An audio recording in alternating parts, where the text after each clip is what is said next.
So before this video goes, I want to tell you this video is old, like 3 years old. I recorded this at the brunt of the pandemic when I was at home in my first apartment, stuck at home, okay? So you're gonna see a little bit of the first apartment I ever lived in. And this is towards the end of my time living in that apartment, so it's not like I was there, you know, just moved. This is towards the end of my time at this apartment, but this is when I was living at home in my old apartment when we all were stuck at home, okay? I remember having the camera set up on like a little tiny cheap tripod and my computer and everything set up on a carry-on suitcase on my coffee table, okay? So humble beginnings, all right? But the content is still there. I promise you the content is still there. And plus we all love Brandy, so why not talk about it some more? That's all I wanted. Enjoy the video.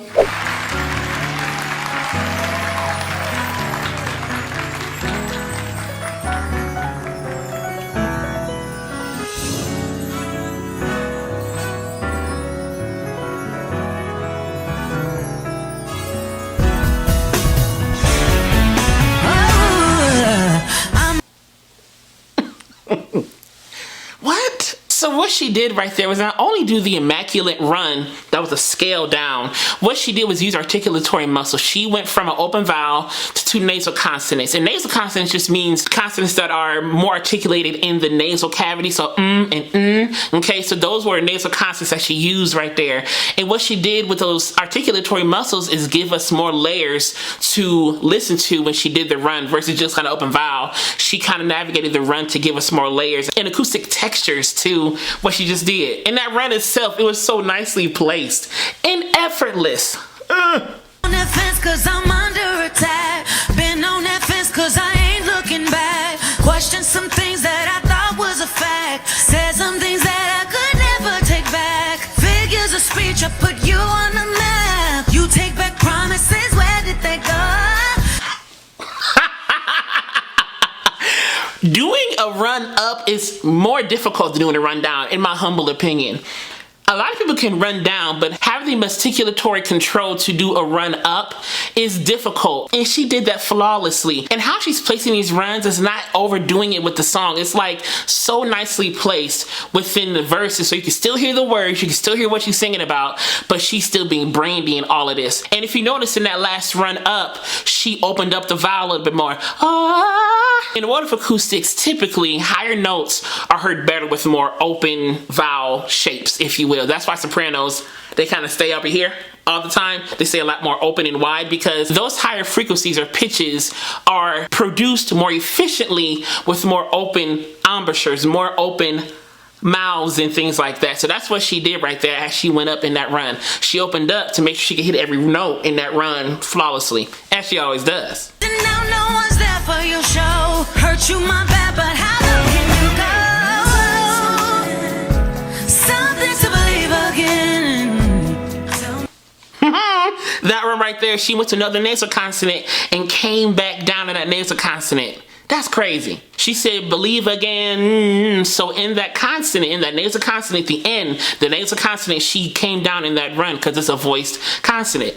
You can use consonants to help shape your runs and kind of give audible textures and layers to your voice. You don't have to always be on a vowel. You can hum. That's almost like humming. You can hum all the time. So she just used the hum concept, but with the N instead of an M. Tell me to believe. Think you're gonna need me someday. Something to believe again. Tell me to believe you.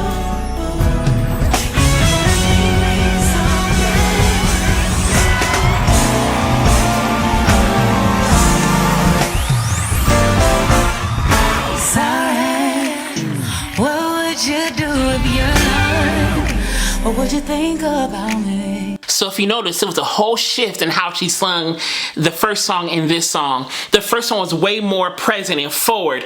The placement was a little bit more forward. It was higher. And if you look back, her torso was really straight up. She's a little more emphatic in the first song, but as the music changed and as the whole vibe changed, her vowel placement, her articulatory placement, her vocal texture changed completely. You can already tell in the second song, she's being way more lax in her articulatory approach because the song's a little more smoother. It's almost like a little more billowy than the first song. The first song's a little more punchy. This one's a little more smooth and it has a lot more textures to it, you know, or I say different textures, not a lot more, but different textures to the song. It's really good. She really shifted from one song to the other very well. Know it's something wrong with you all the time. And you notice all the time, instead of all the time, it was a little darker. All the time. So it was still kind of more rounded here versus all the time. That's how most of us will sing that. But she's being very intentional with keeping everything a little more warm. She does warm excellently. She keeps everything super warm. And I am so glad she stays true to who she is, because this is giving me like 90s, 2000s Brandy, like Full Moon. It's just so good. Feeling crazy, wanna be with me deep down.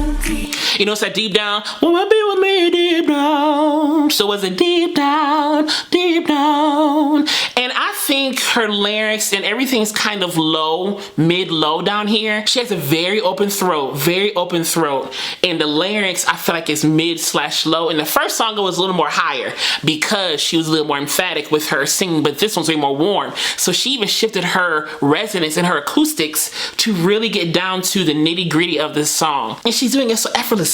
Ah, my gosh. You can feel it, you can. Oh, baby, I'll give you this heart of mine.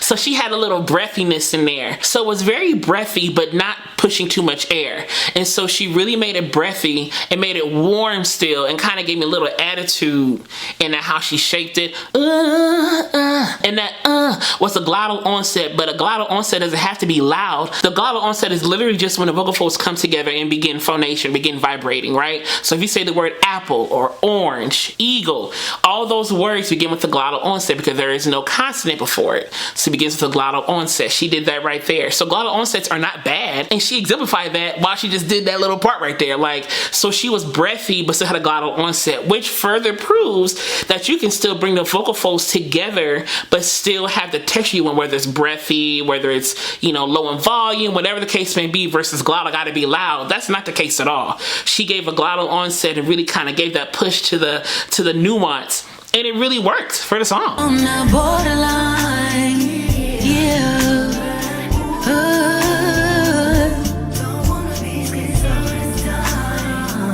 On the river,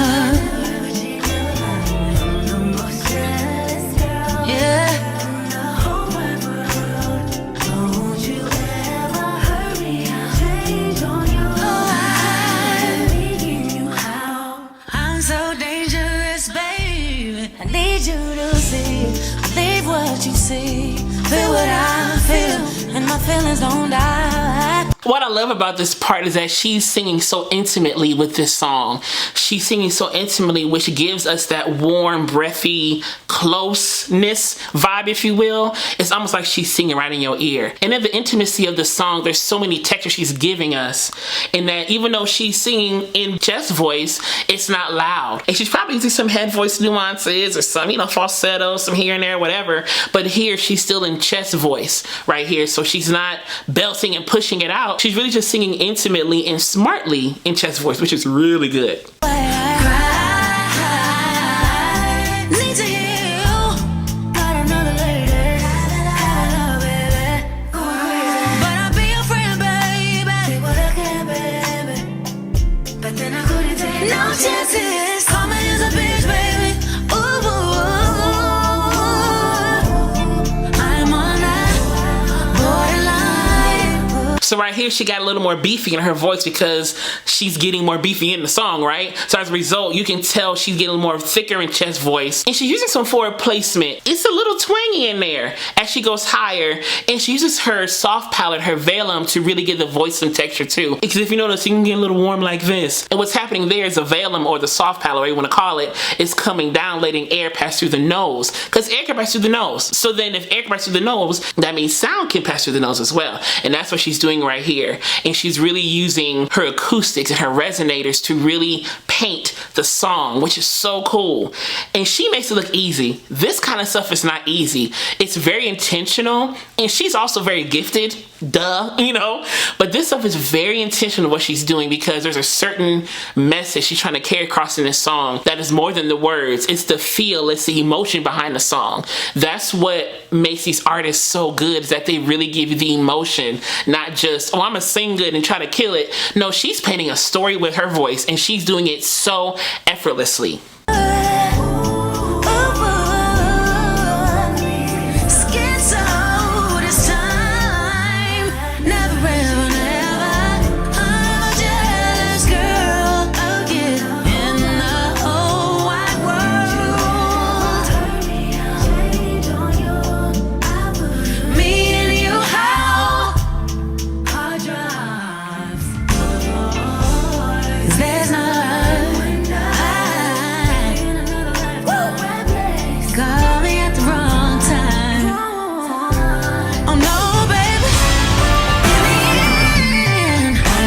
So if you notice right there, when she did that high note, she really used her body to anchor that and support that. She didn't just reach for it. Her body, her torso was straight. She didn't go here. She used those abs and those back muscles, respiratory muscles, to really engage and support that high note right there. So it went right on time, right in the music, and she felt comfortable doing it still. And what I love about this performance is really giving me a lot of range from her. Just a lot of vocal range, giving me loud, soft, high, low. Like, she's really exemplifying what she can do range-wise, like, you know, pitch-wise, you know, and even range-wise in texture and technique. Like, this stuff that she's doing is not easy.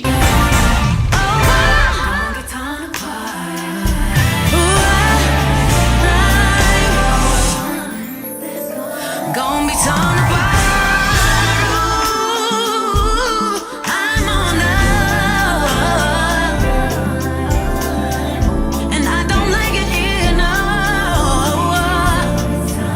So right there, those last two runs that she did were very reminiscent of what she did at the beginning of the performance. And if you notice, she doesn't push a lot. She doesn't go super high. She really stays in a good part of her range, her vocal range. And I think a lot of singers think I got to show out by going super high or super low or super big or super loud. You don't. Do what you do and do it well. Like, stay in your lane and stay in whatever it is that you know you do well and that you want to do, and stay there. You don't always have to sound like somebody or be somebody. You find what works for you and your voice, and you stay there, because there's not a one size fits all with technique and with artistry. It's what works for each individual person. And that's why I call everybody's voice a gift, because gifts are all unique. I tell people all the time, your voice is your fingerprint. Your voice is your fingerprint. There's nobody else on this planet that's gonna sing like you. So you might as well enjoy it instead of trying to be like somebody else all the time. You never get to know who you are as an artist. Of course, glean, learn. Lord knows I gleaned from Brandy over the years. I still do to this very day. But at the same time, you have to understand that you are not Brandy. Lord knows I ain't Brandy.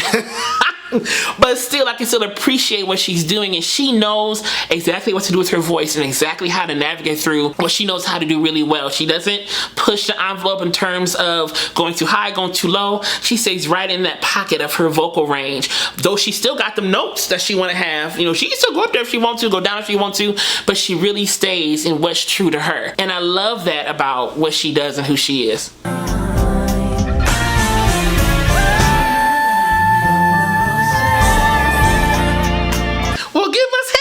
Brandy. She went up there, okay? Shoot. So she used another registration to get higher. It's okay to go up to head voice and falsetto and all that good stuff. Don't think I gotta belt everything all the time. If you want to go up using your head voice, it gives another texture to your voice. Head voice ain't cheating. Head voice ain't like I'm lazy. No, it's still a part of your voice, and you can develop it to where it's still, you know, strong and present. And so many people get so hung up on using a higher registration because they say, oh, it's not as strong, it's not as, work on it, sing up there. I remember when I tried to do male soprano stuff when I was studying in grad school, when I was finishing my grad studies, and what I was told was to sing like a young soprano. classically.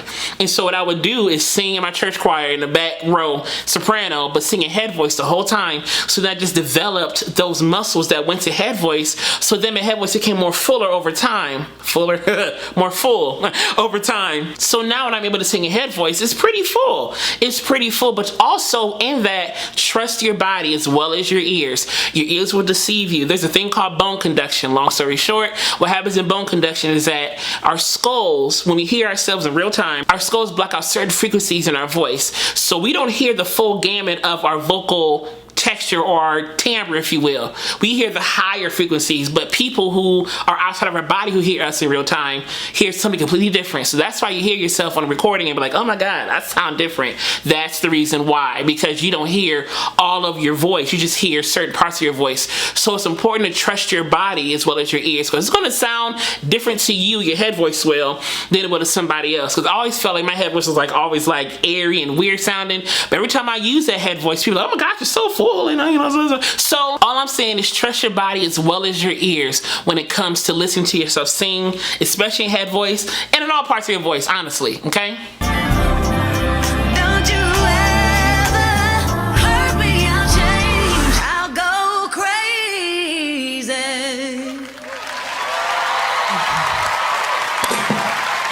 I know that's right, Brandy. Drop the mic, okay? If you have some requests, drop them in the comments below and let me know so I can see what I can come up with. And before you go, if you haven't done this already, click subscribe down below and click the alert button next to it so you know when the next video is posted. As I always say, be vocally bold, creative, and aware, but most of all, be vocally you. All right, y'all, that's it. Remember to wash your hands, and I'll see y'all next time.